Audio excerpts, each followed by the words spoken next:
मेरे प्रिय दर्शकों नमस्कार। प्रिय दर्शकों, ऋषि ज्योतिष में मैं आपका दिल से स्वागत करता हूं और आपको बहुत धन्यवाद भी देता हूं कि आप मेरे वीडियो बड़ी उत्सुकता से देख रहे हैं। दर्शकों, आग्रह भी करूंगा, अगर आपको अच्छा लगता है तो लाइक करें और 2 शब्द कमेंट्स में लिख दें क्या अच्छाई लगी, ताकि मुझे भी ये मालूम हो मेरे दर्शकों का कुछ मार्गदर्शन हुआ। दर्शकों, 9 ग्रह 12 राशि ये सब इन भावों में हैं। हम हमेशा जानते हैं और एक मिलकर के 11 हो जाते हैं। एक के बराबर में एक और डंडा खींच दिया जाए तो 11 बोले जाएंगे। हम सब जानते हैं कि हम रहने के लिए मकान ढूंढते हैं तो अपने आसपास का सराउंडिंग हम ढूंढते, वातावरण ढूंढते हैं, यहां पर कौन रह रहा है। कुंडली में भी 12 भाव हैं और एक दूसरे के मित्र ग्रह हैं। जिस तरह से हमारे सामाजिक हम जहां रहते हैं, हमारे समाज में, वहां पर भी है। सेम बात लगन कुंडली में भी है। जातक का प्रश्न आया कि मेरा 10वां भाव बहुत बलवान है, लेकिन फिर मुझे आर्थिक की तंगी क्यों उठानी पड़ी, क्या कारण रहा? बिल्कुल ठीक है, ये 10वां भाव है। कोई भी लगन की कुंडली हो, ये 10वां भाव है, ये कर्म का भाव है। अगले का प्रश्न है कि मेरा 10वां भाव कर्म का भाव बहुत बलवान है, लेकिन फिर भी मुझे जीवन में आर्थिक तंगी महसूस हुई, मेरी राह आसान नहीं हुई, मेरा कैरियर फेल जैसा हो गया। क्या कारण रहा? दर्शकों, बात करते हैं। जैसे मैंने अभी बताया कि अकेला आदमी कुछ नहीं कर सकता, तो अकेला 10वां भाव भी कुछ नहीं कर सकता। 10वां भाव तो कर्म है। किसने करना है कर्म? कर्म लगन और लग्नेश ने करना है, उसके खाते में जाना है ना कर्म, तो वो भी स्थिति होना चाहिए। धन की बात आई तो द्वितीय भाव भी अच्छा हो और एकादश भाव भी अच्छा हो। हम जो कर्म करते हैं, हमको उसका प्रतिफल, हमको उसका परिश्रम का फल, हमको उसके पैसा मिलना एकादश भाव होगा। जिस तरह से लगन से द्वितीय भाव धन का भाव है, तो 10वां भाव कर्म भाव है, इससे द्वितीय भाव इसके धन का भाव है, कर्म भाव के धन का भाव है। यानी 10वां भाव से द्वितीय एकादश है। जिस तरह से हमारा लगन से द्वितीय भाव धन का भाव है, इसी तरह से कर्म का द्वितीय भाव एकादश भाव है। एकादश भाव के थ्रू धन मिलेगा हमें, यहां आकर के जमा हो जाएगा। तो हमारा एकादश भाव भी शुभ स्थिति में होना चाहिए, द्वितीय भाव भी शुभ स्थिति में होना चाहिए, अनाप शनाप खर्चा ना हो, वो भी एक होना चाहिए, तभी तो रुकेगा। 6वां भाव बहुत महत्वपूर्ण है, संघर्ष का भाव है। हमारे अंदर संघर्ष करने की भी कैपेसिटी होनी चाहिए, तभी तो जातक का कैरियर सफल होगा। ये सब 3-4 चीजों को लेकर के। और इसीलिए एक चीज और यही मैं आपको बता देता हूं कि आपने YouTube चैनल पर बहुत देखा, मैंने भी कई बार बनाया है, पुष्कर नवास वर्गोत्तम। आप अपना विचार बनाइए और कमेंट्स बॉक्स में लिखिए। ये लगन है, लगन और लग्नेश का पुष्कर नवास क्या है मैं बता दूं जो दर्शक ने। पुष्कर नवास वह एक पर्टिकुलर नवास है जो पुष्कर नवास में हो तो वह बलिष्ठ माना जाता है। अपनी दशा अंतरदशा में वह अच्छे फल देता है। जो भी ग्रह होगा अपनी दशा अंतरदशा में अच्छे फल देगा। वर्गोत्तम, वर्गों में उत्तम। अगर आपका लगन में भी ग्रह उसी भाव में है और नवास में भी उसी भाव में चला गया तो वर्गोत्तम हो गया। अगर वो शुभ स्थिति में है तो शुभ वर्गोत्तम हो गया, अशुभ स्थिति में तो अशुभ वर्गोत्तम हो गया। ये तो सोचने वाली बात है। अगर किसी भी कुंडली में कारक ग्रह पुष्कर नवास में हो और वर्गोत्तम हो, सोने पे सुहागा है, पहली बात। परंतु इसमें भी अंतर है, आप विचार करना। मैं ये कहता हूं कि लगन और लग्नेश का पुष्कर नवास में वर्गोत्तम होना अति उत्तम है। शुभ स्थिति में वर्गोत्तम होना, अशुभ में नहीं, शुभ स्थिति में। मान लिया लगन है, लगन शुभ स्थिति में है और पुष्कर नवास में है। आप सोचिए, जब लगन पुष्कर नवास में होगा तो उसका व्यक्तिगत डेवलपमेंट होगा, जिस भी जातक का लगन पुष्कर नवास में होगा या वर्गोत्तम होगा, उसका व्यक्तित्व बर्बल होगा, उसमें क्षमताएं होंगी, लोगों से जुड़ने की उसकी चेष्टाएं होती, उसमें कलाएं होंगी, और वो क्या आजीवन उसके साथ रहेगा। वो कैपेसिटी उसकी, उसका अच्छा व्यक्तित्व होना, जीवन भर उसका अच्छा व्यक्तित्व रहेगा, किसी भी काम को वो पूर्ण रूप से जल्दी से आसान कर लेगा।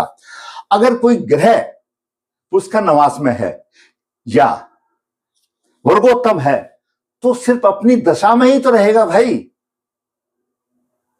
अपनी मान लिया चंद्रमा है, शुभ स्थिति में है, तो अपनी जो 10 साल की दशा है या अंतर दशा है उसी में तो करेगा।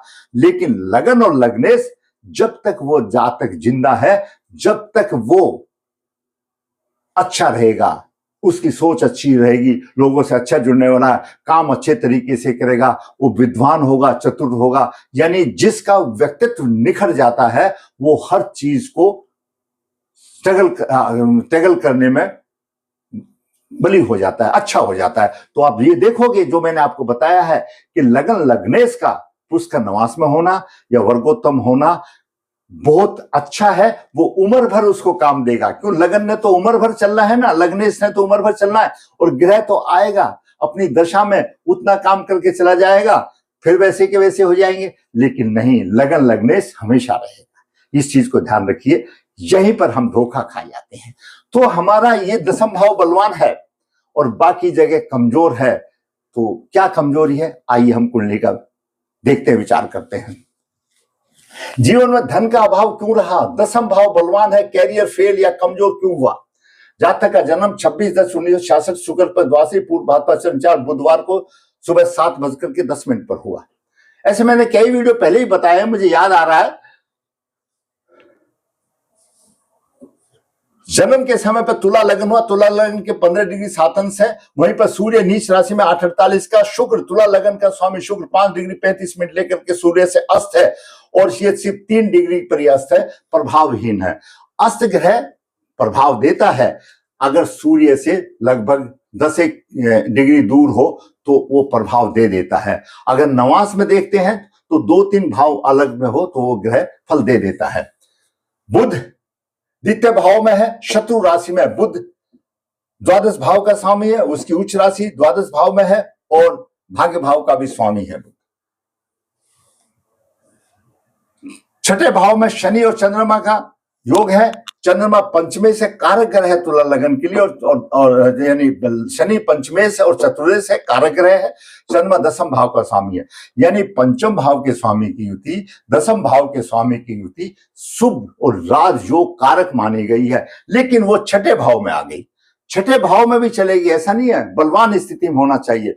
सबसे पहले इंपोर्टेंट महत्वपूर्ण बात है कि लगन लग्नेश किसी स्थिति में हो, ग्रह किसी स्थिति में हो, सबसे पहले ये देखना है लगन के उदय अंश कितने हैं। लगन के उदय अंश 15 डिग्री 7 मिनट है। इनके नजदीक जो ग्रह होगा, थोड़ा सा ऊपर नीचे होगा, वो ग्रह बलवान होगा, फल देने में सक्षम होगा। जैसे यहां पर पंचम भाव का स्वामी दशम भाव का स्वामी की युति अच्छी बताई है। चंद्रमा शनि का विषयोग होता है, वो अपनी जगह पर है लेकिन अच्छी है। लेकिन शनि के 0-0-22 डिग्री है, चंद्रमा 1:58 है, उदय अंश इतने हैं, तो ये युति फेल हो गई, कोई प्रभाव नहीं रहा। गुरु यहां पर उच्च राशि में है, और गुरु त्रिश्राय का स्वामी है, तीसरे भाव का स्वामी, छठे भाव का स्वामी, उच्च राशि में है, और अपनी नवम दृष्टि से, जैसा मैंने पहले बताया, गुरु की नवम दृष्टि देवी दृष्टि होती है, देख रहा है। लेकिन उदय अंश तो कमजोर है, गुरु उदय अंश तो नहीं बढ़ा सकता ना।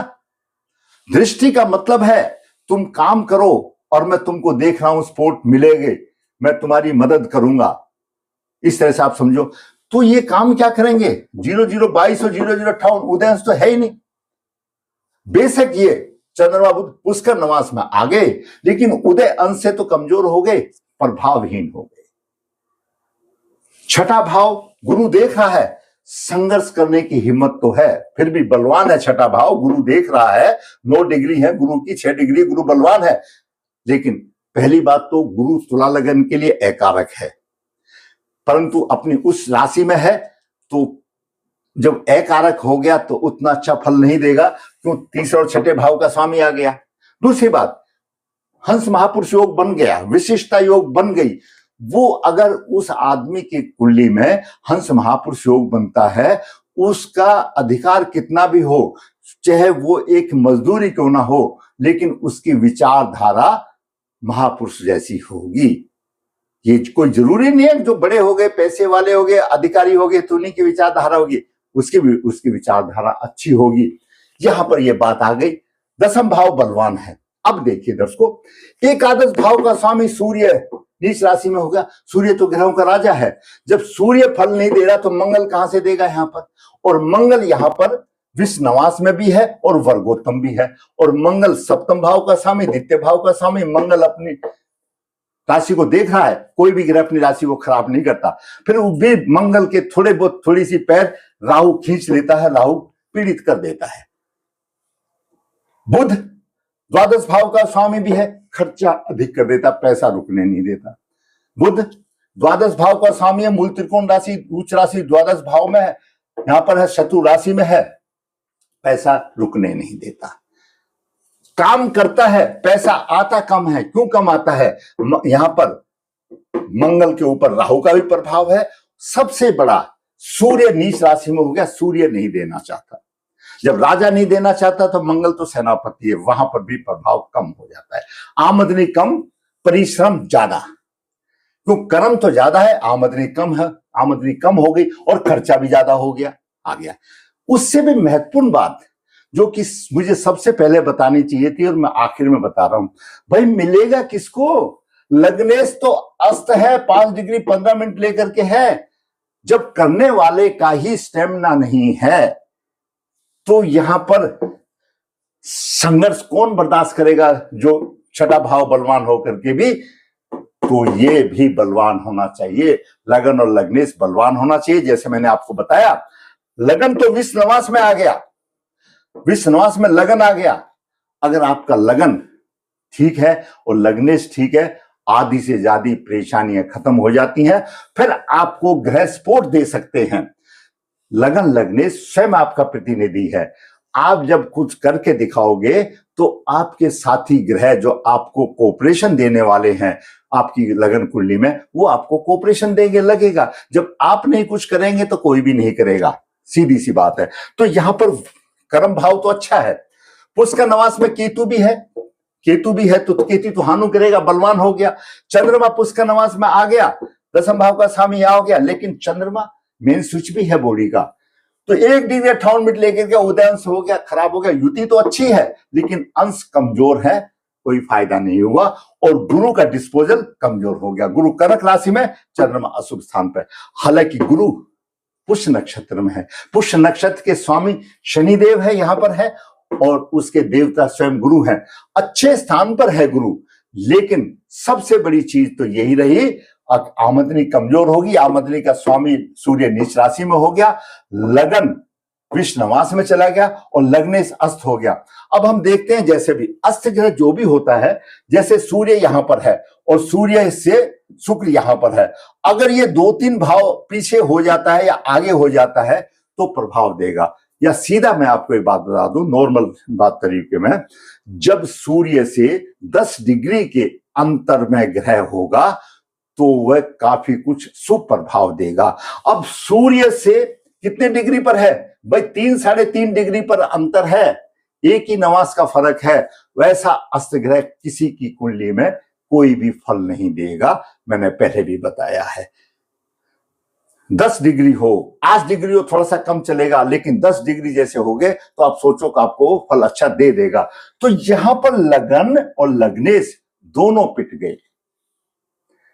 जैसे मैंने आपको पहले उदाहरण दिया कि आपका ग्रह अगर कोई पुष्कर नवास में है या वर्गोत्तम है, वो अपनी दशा में ही आएगा। लेकिन आपका लगन और लग्नेश पुष्कर नवास में हो, वर्गोत्तम हो, ऐसी ये बलवान स्थिति आती है ग्रह की और भाव की, तो उसका व्यक्तित्व निखरा हुआ होगा। वो अपने आप जीवन में सभी चीजों को साथ स्ट्रगल कर लेगा और उसको सब कुछ मिल जाएगा। और अगर वही नीचे गिर गया तो गुरुदेव यहां कितनी भी कोशिश कर लो कुछ नहीं मिलेगा। यही कारण रहा, यही कारण रहा, यही कारण रहा। लगन पर राहु और सूर्य का अशुभ प्रभाव है, पितृदोष की कुंडली है, पितृदोष निवारण करे, सूर्य को बराबर अर्घ दे और शुक्र का रत्न गले में धारण करें, अस्त खत्म हो जाएगा, विषनवास पितृदोष से खत्म हो जाएगा। आए सूर्य नीच राशि में, आमदनी का स्वामी नीच राशि में, जब राजा नहीं दे रहा तो मंगल की औकात क्या रह गई। धनेश एकादश भाव में राहु से पीड़ित है, धनेश एकादश भाव में मंगल पीड़ित है, पंचमेश दसमेश अंशों में मृत अवस्था है, पंचमेश और दसमेश चंद्रमा मृत अवस्था में है और बुध पर भी मंगल का प्रभाव है। अब दशा के हम देखते हैं तो दर्शकों, गुरु की दशा तो 68 तक रही, तो गुरु यहां पर हंस महापुरुष हो गया और गुरु की दशा में जातक को जन्म लिया, 68 तक रही। उसके बाद शनि की शुभ दशा आई तो थोड़े से ये था कि भाई 19 साल की आयु थी नहीं। बुध की दशा भी कमजोर नहीं थी, अच्छी थी दशा, लेकिन उसके बाद में ये दशाओं का भी अंतर पड़ता है। और अभी शुक्र की दशा चल रही है, अभी शुक्र की दशा चल रही है तो शुक्र तो लग्नेश है, तो फिर कैसे होगा भाई।